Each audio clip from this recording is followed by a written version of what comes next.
Today we'll talk about how can you fix this problem or know how you can do that on your Chorus app. So all you have to do, so you just click here on settings, click on it here.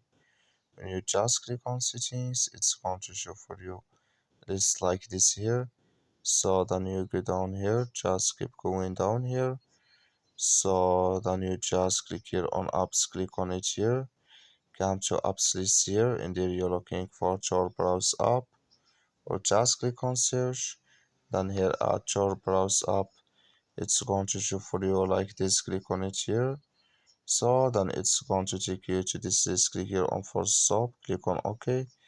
Then you go down, just click here on storage. Come to storage list here, just click here on clear cache. Then all you have to do, so you just go to your Play Store, click here on Play Store. You search here for your browse app, it's going to show for you like this. You will find here update, click on it, and it's going to work with you. That's all you have to do. Thank you for watching. Don't forget to support us by liking and subscribe.